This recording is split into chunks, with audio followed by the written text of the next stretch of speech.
Niagara Research, and David Ferguson from the City of Welland for the opportunity and the guidance in this project. In this project, our group has performed an unbiased comparison of standard HPS or high-pressure sodium lighting technologies used in streetlights with a new energy-efficient LED technology that's being utilized in the City of Welland right now. The LED lights offer energy savings in electrical usage and costs. The safer color rendering from the white light produced by the LEDs allows a safer roadway for pedestrians and motorists. And the longer lifetime that is offered by the LED lamp allows for cost savings in maintenance and replacement costs, or in charges.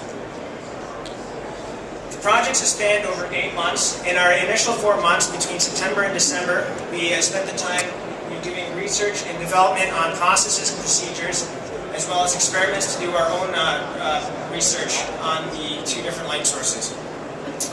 Between January and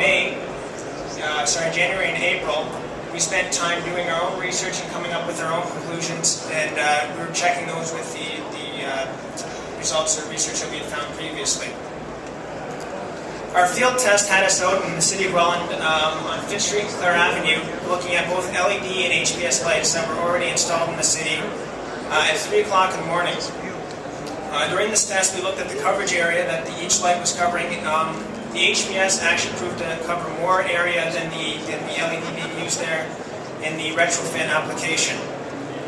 Our field test, or our lab test, shown here, looked at the power consumption and the spectral resolution, or the spectral range of each lamp.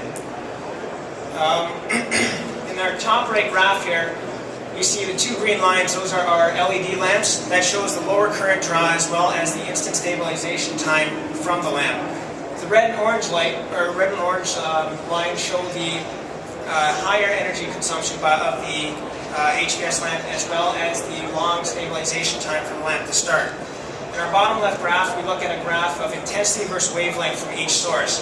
Both our LED lamps had peak wavelengths in the green, whereas our HPS had peak wavelength in the orange. This allows the LED to operate at a lower output while maintaining the same relative lux output as the HPS.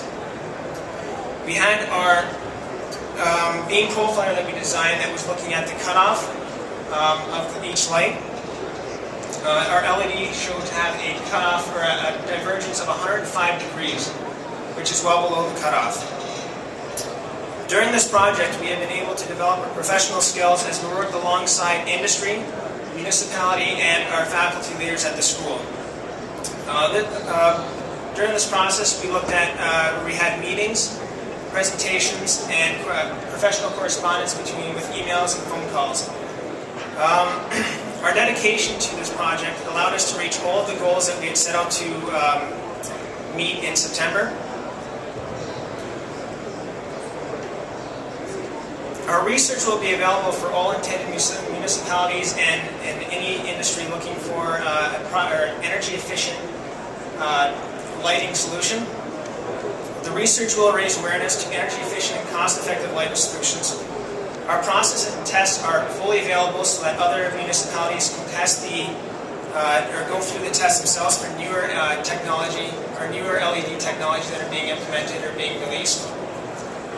And all of our equipment that we purchased and utilized during the project will be used or be reusable by the city or by the college, as well as the Photonics program. The benefit to our program itself, we had the ability to work with a budget, we had the ability to work with standardized procedures, and we had the ability to maintain a constant quality or a consistent quality with our research and be open to constructive criticism. Thank you again for the ability to be up here and to present this, and if you want any more information, we're available at our booth in aisle 300.